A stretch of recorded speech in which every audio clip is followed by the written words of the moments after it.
Your body organ is a human right, so you are not going to enumerate all the rights. But what I want to assure you is the bilateral agreement protects the rights of migrant workers, including retaining their organs. So be comforted by that. In this particular case, as I've told you, the investigations are going on. Yes. So I request you that you are patient with this matter and it is thoroughly investigated. There are those that are cleared through the recruitment companies, and we demand, both as a result of the agreements that have been signed at ministry and these companies, when we license them, we demand that they are accountable for everybody. But we've noticed a weakness, that when these people are externalized, the moment they hand them over to the companies the other side, these ones seem to relax. And as they are moved from one employer to another, at some point you lose track of them. So if anything like that were happening, we are saying going forward, we want the company here, the company in Saudi Arabia, government of Uganda, government in Saudi Arabia, to account for every Ugandan and to track the movement of that Ugandan, so that if anything happens, you can place responsibility. So that has been a weakness which we are trying to cure. But we're also saying, and you heard the Honourable Minister say, we are going to engage further with Minister of Finance. We need some more resources applied at the level of our embassy or embassies in these countries, but also at the level of the ministry. We normally get death reports or certificates that come with these repatriated bodies when they do come. Previously, we've not been doing a post-mortem here to investigate and confirm that what is stated in the death certificate that accompanies the body issued in the country where that body was repatriated is exactly what has happened. So we are now saying in future we would want to institute a mandatory post-mortem here, so that we have the report from the other side, we have a report from here, and it can confirm that yes, that is what killed that person. But I think we do not even have to wait for people to die. And I think that's the essence of our mission to Saudi Arabia, to United Arab Emirates, and to all these countries where Ugandans are being externalized. We are not going to wait for them to die. We have to put in place measures that mitigate against that happening. But now the discussion is also shifting towards us facilitating people with other skills, maybe teachers.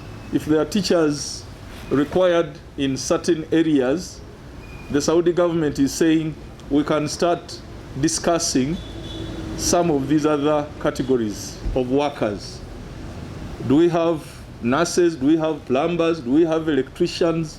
Do we have people working on construction sites beyond just the maids or the domestic workers? So that is a discussion, and it's not only with the Kingdom of Saudi Arabia, but also in the United Arab Emirates and in other countries.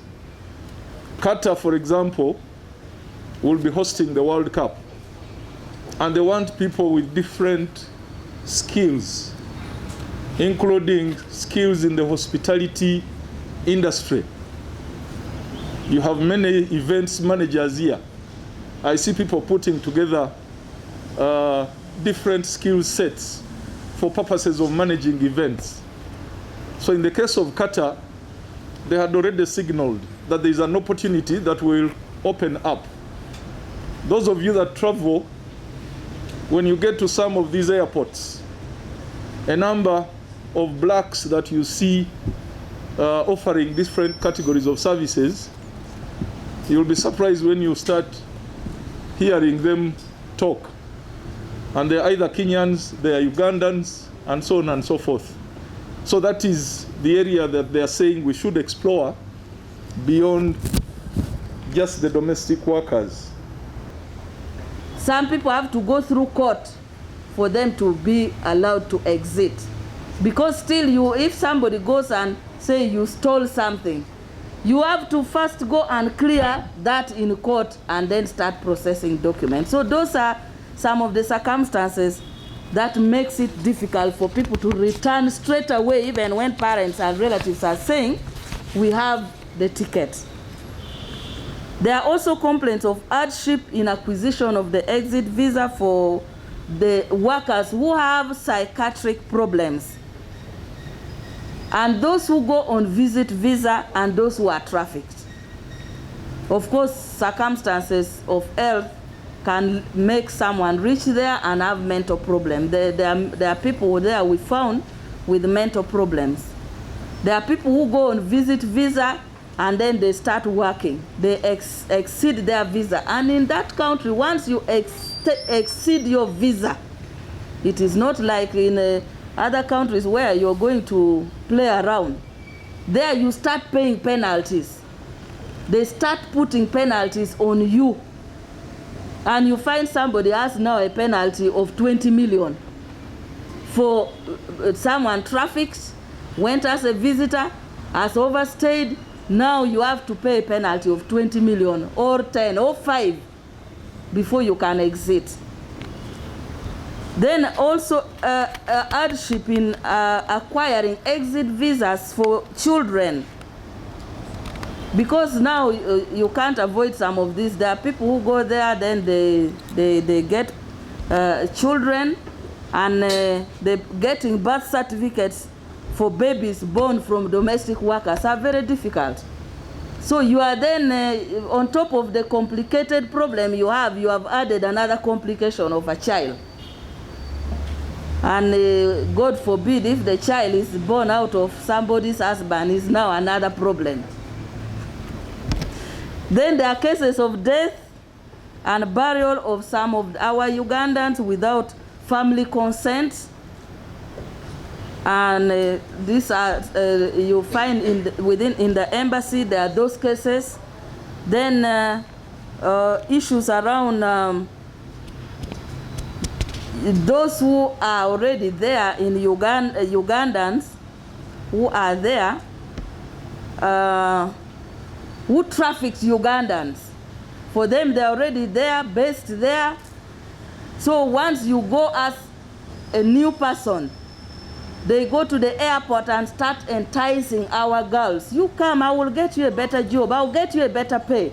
They even go to embassies, they go to places where they call deportation center. Maybe you have a distress call, you're being taken maybe to hospital, deportation center.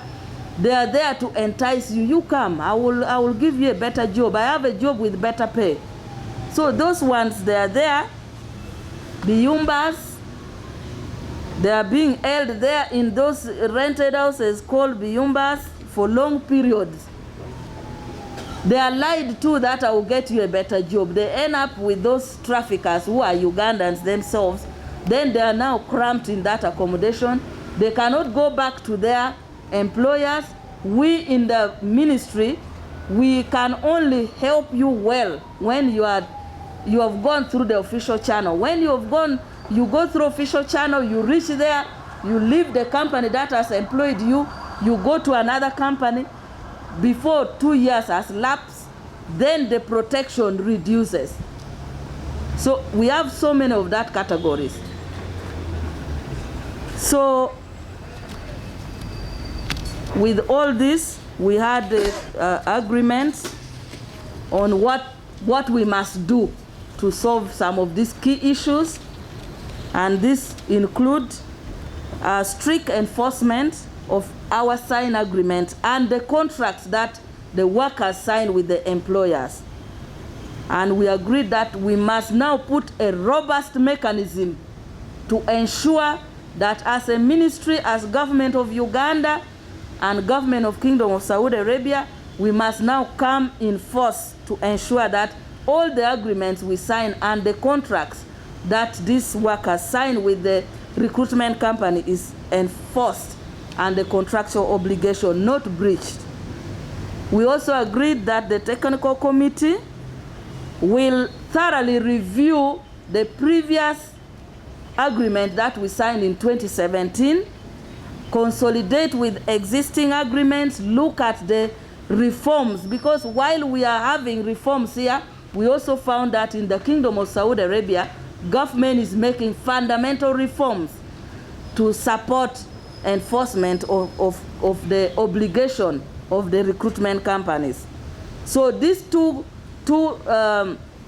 governments, through the Joint Technical Committee, we agreed that they will now have a role in ensuring that they monitor compliance of the agreements and the contracts and make sure that we have a safe and decent labor externalization program. Recruitment companies that employ our Ugandans in Kingdom of Saudi Arabia, the ones who based in Saudi Arabia, they must employ a Ugandan coordinator or translator to handle complaints of distressed Ugandan workers. And our Ministry of Gender will then assign appropriate curriculum for the supervisors. The Ugandans that will be placed there will have a curriculum that will train them and will regularly engage them. Our embassy will have quarterly meetings with them so that they agree on how to handle, and also the functionality, they will be trained on the new regulations and functionality of our EMIS, because they will be a major player in the monitoring of our workers.